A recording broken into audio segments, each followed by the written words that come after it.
So many times I've been told and I've been told that all leadership come from God, and we don't need to question. Even when we feel, or even when we see things not going the way they're supposed to go, even when we see leaders going astray, we are always advised not to say anything, because the leadership that is, or the leadership that is in place, actually came from God, and that is very right. Yes, so we are going to be referring to a number of scriptures, and now I want us to begin from the book of Romans, chapter 13, verse 1. That's where most of our preachers and teachers in the different churches always quote and teach us. Let's read this. It says, all leadership come from God. Let everyone be subject to the governing authority, for there is no authority except that which God has established. Let's read it again. Let everyone be subject to the governing authority, for there is no authority except that which God has established. So God establishes the leadership. So if He establishes the leadership, it means He can de-establish the leadership. What I've come to learn or to understand, you always establish a particular leadership for a particular reason. And when the purpose is achieved, it gets over. When the season is over, he established another leadership to fulfill his needs and the purpose of the time. When leaders are established, they are not meant to stay forever.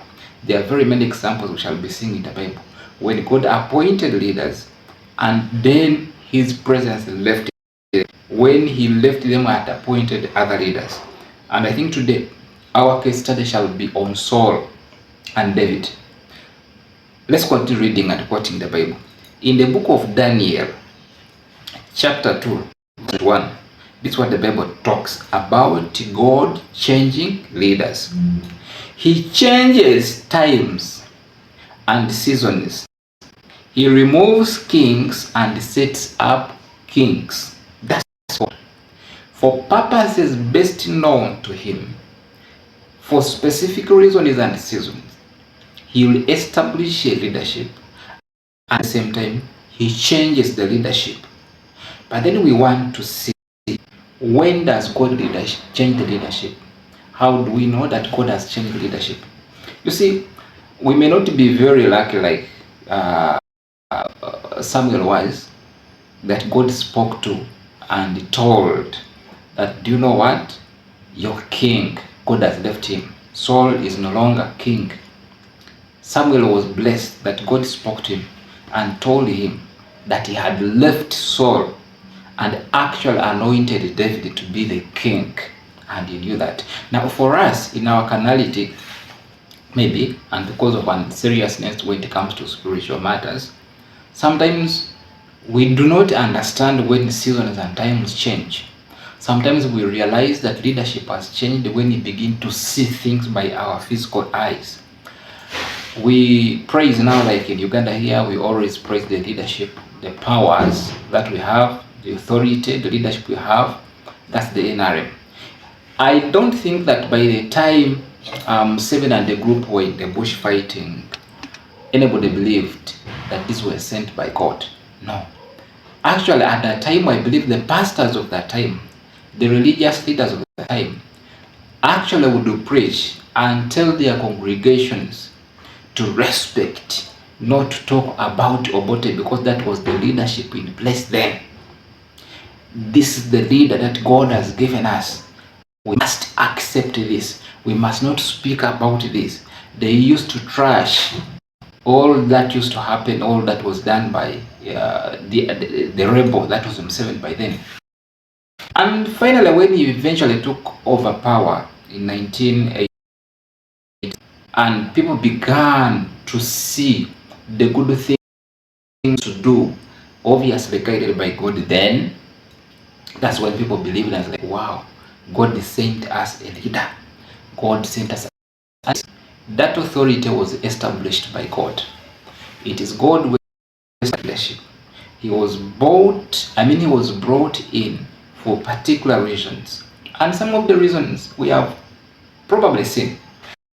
The Christian, most especially the born again Christians, always praising the leader and claiming he gave us the freedom of worship, which to me I do not believe that freedom of worship was given to us or to Ugandans by an individual.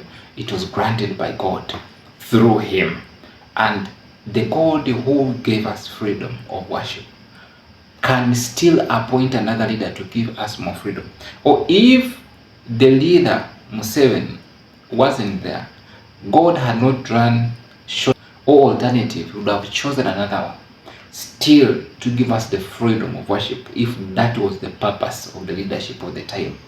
Just like he appointed Moses to go and redeem the children of Israel from captivity. Even when Moses didn't lead the children of Israel to the promised land, God did not run short of alternatives. There was Joshua, and eventually the children of Israel got where they were supposed to be. So it is mockery, it is ignorance for us to begin praising an individual for an action that God did through that individual, and we forget the God who did it actually. Okay, let's get away from there. So God chooses leader, and at a particular time, God chooses to bring in another leader. So let's look at the story of Saul in the Bible. King Saul. King Saul was appointed to be the king over Israel by God. He was anointed by God. God spoke to Samuel and told him all that was going to happen. And true, Saul was appointed over Israel, and he was appointed by God. But this was on condition that he obeyed God's laws and statutes, that he did the things, that he conducted his leadership as per the will of God, not according to his will. And when he deviated, when pride took him over, when he started doing things in disobedience, what happened? The presence of God left him. God left him.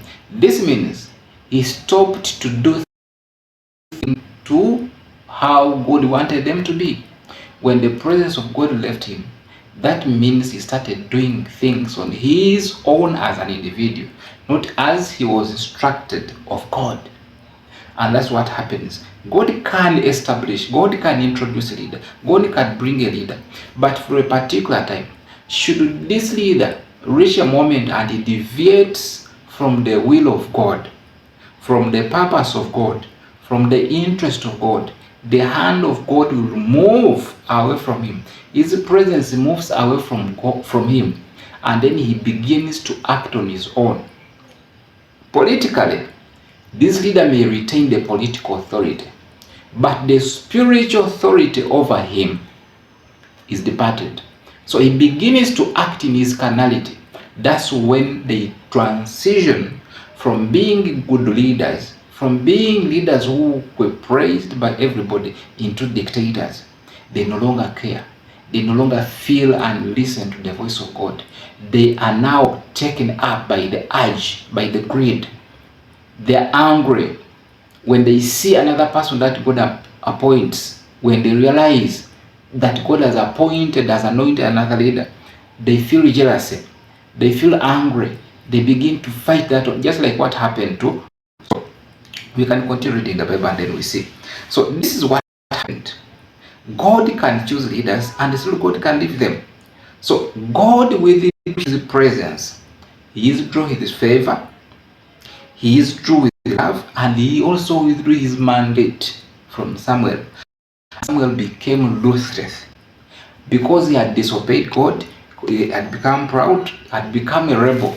God chose to move away and appoint another person. He had appointed David. So King Saul, when you read in the book of 1 Samuel, from verse 9, from chapter 9, verse 15 to verse 17, this is what God tells Samuel. And like God tells Samuel that he had chosen Saul to lead the children of Israel, and that's correct. But again, when we continue reading the Bible and read in the First Samuel again, chapter 10, verse 1, we see we see Saul being anointed as king. He was appointed and is now anointed as king by God himself. So what happened is, again, when he disobeyed, God leaves, his presence leaves. We can still find this from chapter 13, verse 30 to after disobeying the authority and failing to obey God fully in what God had instructed him to do in relation to the Amalekites, God chose to leave. The Spirit of God left him and left him there. He was left naked. And you can find this in 1 Samuel chapter 16, verse 14. God rejected him and instead anointed David to be the king. Now, what happened? Even when David was anointed as king, he did not occupy his seat immediately. The rebellious Saul, whose presence had departed from, who had become a rebel, who had become jealous, who was filled of anger, who was filled of bitterness, who had been taken up by evil, who had become a killer at the moment, refused to leave the throne. He ruled for years, not because God was with him. No. God had already appointed him as a king. But Saul refused to leave the throne. David was a king who was not enthroned. And the children of Israel suffered at the ruthlessness, with the wrath of Saul the king, who had been rejected by God. He was acting in contravention of God's principle, and the people that he was leading began to suffer. There was corruption in Israel. There was killing in Israel. There was no equity in Israel. Israel was not progressing because the leader who was leading them at the moment was one whom God had departed from. God had already anointed another king to reign over Israel, but Saul had refused to move out of the throne. And for years, Saul remained the king of Israel by his own power, not according to the will of God. So now this is where I come to speak to the Christians who read the Bible just like I'm reading. Having a leader in place, we have all seen from the scriptures, as I said, all leadership comes from God, but for a particular purpose, for a particular reason. Time can come when God rejects a particular leader and refuses, he rejects him. He appoints or anoints another leader to be the king of a particular country, to be the leader of the country. But the rebellious king, the rebellious who later become dictators, they can remain enthroned, they can remain on the seat, they can remain in the government illegally by their own power, by the gun, not according to the will of the people. They begin to torture people, they begin to abduct people, they begin to kill. They are filled by anger, they are filled by jealousy. They are jealous of David, who has been anointed the new king. David was young. David was not even known. It was not Samuel who was speaking to the king who was anointed, but it was David who was anointed to be the king. They are filled with anger. They begin to fight. And in that fight, the country doesn't develop. No, they don't develop. People begin to suffer because they have a leader that is not accepted by God. They have a leader who has been rejected by God. So Saul reigned for years, and David was not enthroned, yet he was the genuine king who had been anointed by God. So many years went on. So just like I was saying, but I want to bring now this example to what is happening in our country. We have a Saul on the throne who is scared about anything. He's scared about any statement. He's scared about anybody. Even when 10 people gather, he's scared because he's doing things on his own. God departed from him some time back. He lost the favor because when the presence of God is there, the favor will definitely be there. But when the presence of God departs from you, you lose the favor. People begin to hate you. You become insecure because everything now it is all about your power. Before you depended on God. At the moment, it is the gun which must save. It's the authoritarianism which must save you. So not every leadership that we have is actually accepted by God. No. But somebody is enthroning himself. When God rejected, all the action is sure. No presence of God that will be upon the leader that becomes a dictator. No way. It can't be that leader is acting in the presence of God and he begins to kill, to imprison, to abduct. Where does God get the joy? Murdering innocent people, abducting people, killing them, tormenting them, tear gassing them, shooting them. That's not God, and that's not God.